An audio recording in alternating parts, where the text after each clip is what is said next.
हमारे डॉक्टर साहब नए नए उपहार लेकर के आते हैं। आज किसके बारे में बता रहे हैं? प्रोस्टोग्रिड। प्रोस्टेट के लिए लौकी का जूस, तुलसी, काली मिर्च के साथ अनुपान। देखो ये तो एक एक औषधि के ऊपर जो रिसर्च होता है ना, ये एक सिंगल ड्रग के ऊपर कर रहे हैं, उसका टारगेटेड मेडिसिन भी और इंटीग्रेटेड मेडिसिन का भी काम करते हैं। लेकिन इसको खाना किससे? सामान्य पानी के बजाय लौकी के जूस में तुलसी, काली मिर्च डाल करके लो, पीएसए लेवल कंट्रोल, बढ़ा हुआ प्रोस्टेट ठीक, कैंसर ठीक प्रोस्टेट का। इतने फायदे रे राम। माताओं बहनों का यूट्रस के लिए, C125 के लिए सिस्टोग्रिड डायमंड और ओरोग्रिड और दशमूल, एंटी कैंसरस और एंटी डिटॉक्स जूस, दोनों नाम दे रखे मैंने उसको, वो साथ में पीना। कैसे कोई रोग रह सकता है? लास्ट बात, हमने डिजीज इंड्यूज करके जानवरों में, एनिमल्स में, फिर डिजीज को रिवर्स कर दिया। लीवर फेल करके, किडनी फेल करके, पेनक्रियाज फेल करके, लंग, हार्ट, थायराइड, आंखें, स्किन, हड्डियां, रिप्रोडक्टिव सिस्टम गड़बड़ करके, इनफर्टिलिटी, बांझपन पैदा करके उसको ठीक कर दिया। ये दुनिया के इतिहास में आयुर्वेद के क्षेत्र में पहली बार एक साथ ये सारे प्रयोग हुए हैं, पहली बार ये हुआ है। और एलोपैथी की दवाओं का कंपैरेटिव ये स्टडी की है, जो सिंथेटिक दवाएं देते हैं, फाइटोकेमिक जो है अलग अलग प्रकार के वो स्टीराइड देते हैं, हम तो फाइटोस्टीराइड, फाइटो जो है पेन किलर्स, उनकी बात कर रहे हैं। और cell line trial, animal trial, human trial, drug discovery का ये पूरा उपक्रम पूरा करके हमने बीमारियों को कंट्रोल ही नहीं क्योर किया है। उस संदर्भ में आपको हर दिन मार्गदर्शन देते हैं डॉक्टर अनुराग जी। अब आप अपना मार्गदर्शन दो। ओम जी स्वामी जी, आपके श्री चरणों में मेरा प्रणाम, आप सभी को मेरा अभिवादन। स्वामी जी, आज हम बात करेंगे प्रोस्टेट के बारे में। और जो प्रोस्टेट ग्लैंड है, जब वो साइज़ में बड़ी हो जाती है तो उसको हाइपरप्लेजिया कहते हैं। कोई भी चीज़ अगर स्वामी जी ज़्यादा बड़ी हो जाए और ज़रूरत से ज़्यादा बड़ी हो जाए, जो रोग का कारण बढ़े, उसको स्वामी जी हाइपरट्रॉफी या हाइपरप्लेजिया कहते हैं। तो आज हम देखेंगे बिनाइन प्रोस्टेटिक हाइपरप्लेजिया, मतलब प्रोस्टेट का इतना बढ़ जाना जो परेशान करे पर जो कैंसरस ना हो। तो समझिए वो कैंसर वाली बीमारी दूसरी है जो प्रोस्टेट में बहुत दिनों बाद आती है, पर शुरू में ज़्यादा उम्र के दौरान जैसे जैसे उम्र बढ़ती है वैसे वैसे प्रोस्टेट का साइज़ ही बढ़ जाता है। और उसकी वजह से जो यूरिनेशन का काम है वो स्वामी जी थोड़ा सा ख़राब होना शुरू हो जाता है। ऐसी फीलिंग आती है कि अभी अंदर से वॉइडनेस नहीं आया, अंदर से खालीपन नहीं आया, पर करने का बहुत सारा मन करता रहता है। तो समझिए वो जो इशू है वो BPH है शॉर्ट में, इसको बिनाइन प्रोस्टेटिक हाइपरप्लेजिया कहते हैं। और हम थोड़ा उसके बारे में समझेंगे और देखेंगे कैसे प्रोस्टोग्रिड के इस्तेमाल से हम इस BPH जैसी सिचुएशन को कंट्रोल कर सकते हैं और प्रोस्टेट का साइज़ नॉर्मल कर सकते हैं, रेगुलर कर सकते हैं, जैसा कि नेचुरली होना चाहिए। तो अगर प्रोस्टेट का थोड़ा सा इंट्रोडक्शन देखें स्वामी जी, तो ये प्रोस्टेट एक अखरोट के साइज़ की ग्लैंड है। लगभग 20 ग्राम इसका वजन होता है और लगभग 20 क्यूबिक सेंटीमीटर 20 ml के बराबर इसका वॉल्यूम होता है। ये मेल रिप्रोडक्टिव सिस्टम का एक मेन पार्ट है और ये हमारे बॉडी में इस जगह लगभग होती है जहाँ मेरा अभी कर्सर है। तो इसका काम बेसिकली स्वामी जी 3 बड़े काम हैं। एक तो इसका सीमेन का बनाना, वीर्य का निर्माण करना। उम्र जब जैसे जैसे बढ़ती जाती है वो कैपेबिलिटी कम होती जाती है। और दूसरा जो उसका काम है कि वीर्य का निष्कासन और मूत्र निष्कासन एक ही जगह से हो रहा होता है, तो एक पाथ को बंद करके दूसरे को चालू करना वो भी एक क्रिटिकल काम है, वो ये काम ये वाली ग्लैंड करती है। और जो तीसरा बहुत बड़ा वाला काम है स्वामी जी वो ये है कि जो हमारा मेल हार्मोन है टेस्टोस्टेरोन, वो एक्टिव फॉर्म में नहीं होता जैसा वो बनता है, उसको एक्टिव फॉर्म में लाना, उसको वैसे कन्वर्ट करना जिसको हम DHT कहते हैं, डाई हाइड्रो टेस्टोस्टेरोन, वो एक्टिवेशन स्वामी जी इस ग्लैंड के अंदर होता है। तो 3 बड़े बड़े काम हैं जो पुरुषों के लिए बहुत ज़रूरी हैं जो ये ग्लैंड करती है। अगर हम देखें स्वामी जी नेचुरल कंडीशन में, नॉर्मल कंडीशन में इसकी हालत ऐसी रहती है जैसा भी यह कर्सर हम देख रहे हैं, ये यूरिनरी ब्लैडर है, जहाँ ये यूरिन भरी आपको दिखाई दे रही है, ये मूत्र का बैग है और ये यूरिन भरी हुई है समझिए, और यहाँ से यूरिन बाहर आ रही है। ये जो हिस्सा है ये प्रोस्टेट ग्लैंड है। अगर ये साइज़ में बड़ी हो जाए, जैसे आप यहाँ दिखाएंगे, तो उसकी वजह से ये जो रास्ता है ये थोड़ा सा पतला हो जाता है, वो थोड़ा सा पिंच हो जाता है, और जिसकी वजह से मूत्र का जमावड़ा अंदर बढ़ जाता है और ये पूरा बाहर निकल नहीं पाता।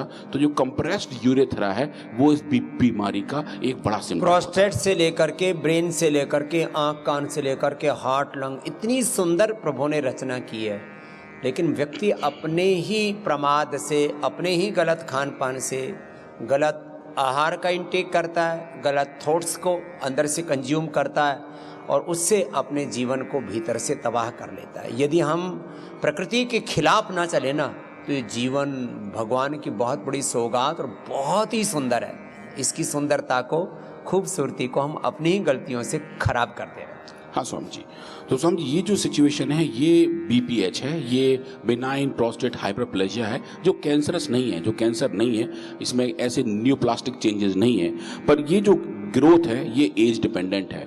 ये जो स्वामी जी ग्लैंड है ये ज़िंदगी में 2 बार साइज़ में बढ़ती है। एक तो जब हम मैच्योर होते हैं, जब हमारी प्यूबर्टी में पहुंचती है तब बढ़ती है, और उसके बाद स्वामी जी एक 25 साल की उम्र के बाद बढ़नी शुरू हो जाती है और लगभग 70 साल तक थोड़ी बढ़ती रहती है। और अगर ये ज़्यादा बढ़ जाए तब स्वामी जी ऐसी सिचुएशन आ जाती है जिसको हम एनलार्ज प्रोस्टेट की प्रॉब्लम कहते हैं। जो शुरू से कपालभाति करोगे तो नहीं बढ़ेगी। हाँ स्वामी जी। हाँ, लोग कहते 25 के बाद बढ़नी शुरू हो जाती है। हमने तो 55 पार करके अपना चेक करवाया तो 18 ग्राम था। बताइए स्वामी जी, ये तो बहुत ही हेल्दी लेवल है स्वामी जी। ये मतलब 25 साल के पुरुषों के जो साइज है स्वामी जी, वो लगभग बिल्कुल बेस्ट। मेरी उम्र तो 25 साल ही है, बायोलॉजिकल एज तो इतनी ही है। हाँ स्वामी जी, हाँ स्वामी जी।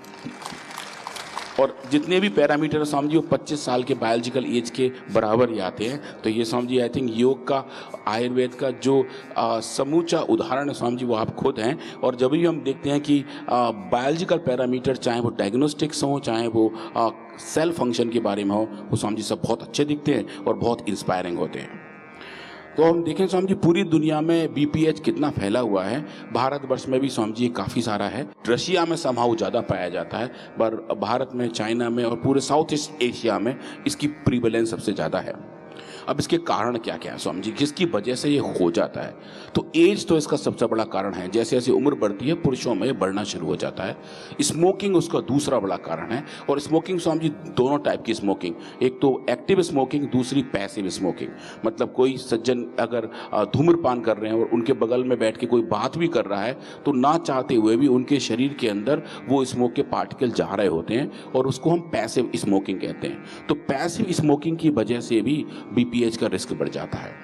और ओबेसिटी तो ऑफ कोर्स एक कारण है, जहाँ मोटापा ज़्यादा हो, डायबिटीज़ हो, हाइपरटेंशन हो, डिप्रेशंस हो, एबनॉर्मल हार्मोन्स हो, और समझिए जैसे आप हर बार बताते हैं इन्फ्लेमेशन। अगर कहीं कैसा भी सस्टेन्ड इन्फ्लेमेशन है तो उसका इफेक्ट शरीर के सभी अंगों पर पड़ता है, और प्रोस्टेट भी एक उसका बड़ा कारण है। अब जो लास्ट पॉइंट है स्वामी जी, वो नई रिसर्च है, वो ये है कि वेस्टर्न डाइट्स के इस्तेमाल से भी प्रोस्टेट पर इम्पैक्ट देखने को मिला है। वेस्टर्न डाइट मतलब Swami ji pizza, burgers, hot dogs, मतलब प्रोसेस फूड से बने हुए वो वाले खाने जो ताजी बने हुए नहीं हैं। तो उन वेस्टर्न डाइट का ज़्यादा इस्तेमाल भी प्रोस्टेट पे एडवर्स इफेक्ट डालता है। तो स्वामी जी ये सिम्टम्स हैं। ये यूरिनरी ब्लैडर है जिसके अंदर यूरिन भरी हुई है। ये एनलार्ज प्रोस्टेट ग्लैंड है जो इस पूरे पाथ को थोड़ा सा संकुचित कर रही है, जिसकी वजह से यूरिनेशन पूरा नहीं हो पाता। तो इसके सिम्टम्स यही है कि अर्जेंसी रहती है, नॉक्टूरिया रहता है। नॉक्टूरिया मतलब रात में उठ के यूरिनेशन की फीलिंग, और फ्रीक्वेंसी ऑफ यूरिनेशन बढ़ जाता है। बार बार टॉयलेट जाने का फीलिंग आता है, लेकिन फीलिंग कंप्लीट नहीं हो पाती। इसको हम इनकम्प्लीट एम्प्टीइंग कहते हैं। अब इसके लिए जो सिंथेटिक वर्ड में दवाइयाँ हैं स्वामी जी वो बहुत सारी हैं, और काफ़ी सारी ऐसी हैं जिनके एडवर्स इफेक्ट नोन हैं, पर चूंकि उनके पास कुछ और होता नहीं तो इसको ट्राई करते हैं। काफ़ी दवाइयाँ ऐसी हैं स्वामी जी जो डिप्रेशन पैदा करती हैं, बहुत सारी दवाइयाँ एबनॉर्मल इजैकुलेशन पैदा कर देती हैं, बहुत सारी दवाइयाँ पोटेंसी पे इम्पैक्ट डालती हैं, और बहुत सारी दवाइयाँ पुरुषों में स्तन का विकास कर देती है। ब्रेस्ट एनलार्जमेंट स्वामी जी एक बहुत कॉमन एडवर्स इफेक्ट है जो इन दवाइयों के साइड इफेक्ट के तौर पर दिखाई देता है। आजकल बहुत से बच्चों जवानों का मैं देखता हूँ ऐसे माताओं जैसे स्तन हो जाते हैं। हाँ स्वामी जी, तो वो कुछ दवाइयों के एडवर्स इफेक्ट हैं जो आप यहाँ देख रहे हैं स्क्रीन पर। ये 7-8 दवाइयाँ हैं जिनके बारे में और जिनको लोग बहुत ज़्यादा प्रेस्क्राइब करते हैं। तो इसमें स्वामी जी हम लोग क्या करते हैं, प्रोस्टेट के लिए प्रोस्टोग्रेट, और ये जो प्रोस्टोग्रेट है ये अगेन प्रोस्टेट को फोकस होकर हमारी ये पहली बहुत अच्छा वाला फॉर्मुलेशन वाली मेडिसिन है जिसके अंदर चंद्रप्रभा बटी है, मंडूर भस्म है, लोह भस्म है, शिलाजीत है, गुग्गुल है, टोमेटो का एंड्रिस एक्सट्रैक्ट है जो लाइकोपीन के साथ आता है जो प्रोस्टेट को हेल्दी रखता है, गोखरू है और पुनर्नवा है। तो ये एक जो स्पेसिफिक फॉर्मुलेशन जो आपने स्वामी जी तैयार किया था इसका इफेक्ट बहुत ज़बरदस्त वाला आया था जिसको हमने चूहों में टेस्ट किया। अब चूहों में स्वामी जी प्रोस्टेट कैसे पैदा करें, तो मेल रैट्स हमने लिए और उनको हमने ओवर सेंसिटाइज किया अलग अलग हार्मोन से। तो इंसानों में भी स्वामी जी, ह्यूमन में भी टेस्टोस्टेरोन जो मेल हार्मोन है उसकी ज़्यादा मात्रा और साथ में एस्ट्रोडियोल जो फीमेल हार्मोन उसकी बहुत कम मात्रा अगर एक सही अनुपात में उनको दिया जाए तो इन एनिमल्स के अंदर भी हम प्रोस्टेट की एनलार्जमेंट देख सकते हैं और बीपीएच जैसे सिम्टम पैदा कर सकते हैं। तो स्वामी जी लगभग 2 महीने के एक्सपेरिमेंट थे। लगभग हमने 35 दिनों तक इन एनिमल को हाई अमाउंट ऑफ टेस्टोस्टेरोन दिया जिसकी वजह से इनके प्रोस्टेट का साइज बढ़ गया। और एक पैरेलल ग्रुप में स्वामी जी हमने दिया प्रोस्टोग्रिड और एक पैरेलल ग्रुप में हमने दिया फिनास्ट्राइड जो सिंथेटिक वर्ड की एक स्टैंडर्ड ऑफ केयर ड्रग है जो जो बीपीएच में सबसे कॉमनली दी जाती है स्वामी जी। तो हमने नापा कि अगर ऐसा है तो प्रोस्टेट के साइज कितने कितने आ रहे हैं और प्रोस्टेट कितना बड़ा है, हिस्टोपैथोलॉजिकली कितने चेंजेस देखने को मिल रहे हैं। स्वामी जी ये बहुत एक्साइटिंग वाले डेटा हैं। हमने इन एनिमल्स के प्रोस्टेट पूरे बाहर निकाल लिए और जो आप यहाँ देख रहे हैं स्क्रीन पर स्वामी जी ये वो प्रोस्टेट्स हैं। ये जो नीचे देख रहे हैं हम जिसको वेंट्रल प्रोस्टेट कहते हैं ये सेमिनल वेसिकल हैं और ये यूरिनरी ब्लैडर है जिसमें यूरिन इकट्ठा होती है। पर चूंकि ये उन एनिमल से निकाले गए हैं जिनका यूरिन ऑलरेडी जा चुका है तो इसलिए आपको ये बहुत छोटा दिखाई दे रहा है। जनरली ये गुब्बारे की शेप में बड़ा दिखता है। तो ये स्वामी जी नॉर्मल एनिमल है और आप देखिए इसके प्रोस्टेट नॉर्मल साइज के हैं। ये रहे वो प्रोस्टेट ग्लैंड। जब हमने डिजीज पैदा कर दी तो देखें स्वामी जी ये वाले स्ट्रक्चर बहुत बड़े बड़े हो गए स्वामी जी। इनके अंदर हाइपरट्रॉफी हो गई, इनके अंदर हाइपरप्लेजिया हो गया जो क्लियरली दिखाई दे रहा है। स्वामी जी जब इनको हमने दिया फिनास्ट्राइड जो सिंथेटिक वर्ड की दवा है जो एक एडवर्स इफेक्ट के साथ आती है पर प्रोस्टेट को साइज को कम तो करती है। देखें स्वामी जी इसके प्रोस्टेट साइज थोड़े से कम हो गए। पर आप देखिए नीचे प्रोस्टोग्रिड की 4 डोजेस, एक डोज जो जानबूझ के बहुत कम दी गई, सही डोज दी गई, ह्यूमन डोज दी गई और थोड़ी बड़ी डोज। स्वामी जी अब देखें जैसे जैसे आप डोज बढ़ा रहे हैं वैसे वैसे प्रोस्टेट का साइज जो पहले इतना था वो स्वामी जी सुकड़ के वापस नॉर्मल साइज में बिल्कुल नॉर्मल साइज हो गया स्वामी जी। ये बहुत बड़ी बात है और बुजुर्गों के बहुत बड़ी सेवा है। नहीं तो रात भर बेचारे 5-5, 7-7 बार हर आधा घंटे 1 घंटे में यूरिन के लिए उठते रहते हैं। पूरी रात उनकी बहुत बेकार कटती है। उनके लिए ये चैन की नींद सोने का भी और प्रोस्टेट की बीमारी से और आगे वो प्रोस्टेट कैंसर के भी खतरे से टालने का एक बड़ा उपाय है। हाँ स्वामी जी। और स्वामी जी जब बार बार उठते हैं तो उनकी नींद भी पूरी नहीं होती, फिर उनकी मानसिक अवस्था भी खराब हो जाती है और कई महीने तक यही दिक्कत रहे तो चिड़चिड़ापन बढ़ जाता है, हर बात पे गुस्सा होते हैं, खाना पीना बंद कर देते हैं। तो शुरुआत वहीं से हो रही होती है कि रात में वो उठ के कई बार प्रोस्टेट की वजह से परेशान हो रहे होते हैं। तो स्वामी जी फिर हमने इन प्रोस्टेट का वेट किया, निकाल के उनका वजन तोला। तो जो वेंट्रल प्रोस्टेट है स्वामी जी नॉर्मल कंडीशन में लगभग हमारे उन एनिमल्स के पूरे शरीर का लगभग स्वामी जी 0.15% होता है। डिजीज कंडीशन में स्वामी जी लगभग दुगना बढ़ जाता है। और आप देखेंगे ये जो बड़ा हुआ जो लाल रंग का बार है इसको जो हम ट्रीट कर रहे हैं प्रोस्टोग्रिड के साथ तो स्वामी जी ये वापस घटना शुरू हो जाता है और लगभग नॉर्मल लेवल के पास आ जाता है। ऐसा ही अगर हम देखते हैं टोटल प्रोस्टेट को लेके तो स्वामी जी वो भी हमें ऐसे देखने को मिलता है कि हम डोज डिपेंडेंटली उसका इफेक्ट देख पा रहे हैं। ऐसा ही स्वामी जी हमने देखा कि चूंकि ये दवा लगभग शरीर के हर एक सिस्टम पे काम कर सकती है, चूंकि ये बनाई तो स्वामी जी अपने प्रोस्टेट के लिए थी, पर स्वामी जी हमने इसका इम्पैक्ट ब्लैडर के साइज पर भी देखा और सेमिनल वेसिकल के साइज पर भी देखा, क्योंकि इस बीमारी में वो भी थोड़े थोड़े बढ़ जाते हैं, ब्लैडर भी थोड़ा बड़ा हो जाता है, सेमिनल वेसिकल भी बड़े बड़े हो जाते हैं। तो स्वामी जी वो जो बढ़े हुए लेवल थे, चाहे वो ब्लैडर के हों चाहे वो सेमिनल वेसिकल के हों, दोनों बढ़े हुए लेवल भी प्रोस्टोग्रिड ने स्वामी जी डोज डिपेंडेंट तरीके से रेगुलेट किए चाहिए और जो नॉर्मलसी आनी चाहिए थी प्रोस्टेट के आसपास के जो अंग हैं जिनके अंदर सूजन है स्वामी जी, प्रोस्टेट के आसपास के अंग तो अच्छे हुए, इससे जितने भी पेन मार्कर्स हैं वो भी अच्छे होंगे, क्योंकि चंद्रप्रभा गोक्षरादि वो भी काम करते हैं, इन्फ्लेमेशन भी कम होगी। इसलिए हम टारगेटेड और इंटीग्रेटेड मेडिसिन, सिम्टोमेटिक और सिस्टमिक मेडिसिन आपको देते हैं। हाँ स्वामी जी, तो वो तो हमने देखा इन्फ्लेमेशन भी कम हुआ, पर स्वामी जी इन्फ्लेमेशन जो अच्छी तरीके से हम देखने को मिला वो स्वामी जी हिस्टोपैथोलॉजी में देखने को मिला। हमने इन प्रोस्टेट को आइसोलेट किया, इनकी स्लाइड्स बनाई और उनको माइक्रोस्कोप के अंदर देखा। स्वामी जी ये बहुत एक्साइटिंग डेटा है, ये मतलब ऐसा है कि हम सोच नहीं रहे थे कि ऐसा ये सब डांस करने लगे वहाँ। ये स्वामी जी डांस वाला डेटा था, क्योंकि इतना ज़्यादा रिकवरी था कि पूछिए मत। अब आपको मैं हल्के समझाता हूँ, ये नॉर्मल प्रोस्टेट है जहाँ आप देखिए ये ऐसे ब्राउन कलर के बैग जैसे पड़े हुए हैं, कुछ कुछ ऐसा लग रहा है जैसे आलू रखे हुए हैं, पर ये आलू नहीं है, ये टिश्यू के अंदर की स्ट्रक्चर है। स्वामी जी जब इसके अंदर डिजीज पैदा होती है, इन्फ्लेमेशन आ जाता है, तो आप देखें स्वामी जी इनकी शेप चेंज हो जाती है, इनके अंदर इन्वेजिलेशन आने शुरू हो जाती हैं, उंगलियां जैसी स्ट्रक्चर इसके अंदर आती हैं, और ये जो जब अंदर आती हैं तो आप देख पाएंगे कि ये डिजीज कंडीशन है जिसकी वजह से प्रोस्टेट का साइज बढ़ जाता है। तो ये जो सिचुएशन है जो नॉर्मल कंडीशन से डिजीज कंडीशन के बीच में बड़ा क्लियरली दिखा रही है कि बीमारी इंड्यूस हो चुकी थी और प्रोस्टेट का साइज बढ़ गया था, अंदर का इन्फ्लेमेशन बढ़ गया था और इन्फ्लेमेटरी सेल्स स्वामी जी वहाँ पहुँचने लगे थे। ये जो छोटे छोटे डॉट दिखाई दे रहे हैं ये इन्फ्लेमेटरी सेल्स हैं जो वहाँ पहुँच रहे हैं। स्वामी जी आप देखें बहुत कम डोज, जो जानबूझ के कम दी गई मात्रा थी प्रोस्टोग्रिड की, आप देखें स्वामी जी को ज़्यादा खास रिकवरी दिख नहीं रही है। पर जैसे ही हम डोज बढ़ाते हैं आप देखें स्वामी जी उंगली जैसी स्ट्रक्चर्स का साइज कम होने लगता है, और जो जैसे ह्यूमन डोज के पास आते हैं स्वामी जी आप देखिए बिल्कुल लौट के वैसे ही बन जाता है जैसा कि नॉर्मल एनिमल्स के पास था। और हाई डोज पर हम लेके जाएं ये चेक करने के लिए कि दवा कहाँ तक काम कर सकती है। स्वामी जी इस डोज पर जाकर देखिए ना तो कोई इन्फ्लेमेशन दिखाई दे रहा है और ना ही कोई एसिनाई फॉर्मेशन, हम जिसको कहते हैं कि उंगली जैसी स्ट्रक्चर्स हैं, वो नहीं दिख रही होती हैं। तो जो हमने डिजीज कंडीशन में देखा था उसका पूरा रिवर्सल, उसकी पूरी रिकवरी, उसका पूरा रीजनरेशन स्वामी जी यहाँ में दिखाई देता है। ये एक बहुत बड़े वाले फाइंडिंग्स थे। और सिंथेटिक वर्ड में भी आप देखें थोड़ा सा रिवर्सल दिखता है जो सिंथेटिक दवाई है, पर स्वामी जी उसमें पूर्णतः इन्फ्लेमेशन नहीं जाता है क्योंकि एंटी इन्फ्लेमेटरी प्रोफाइल प्रोस्टोग्रिड के अंदर बहुत अच्छी वाली है।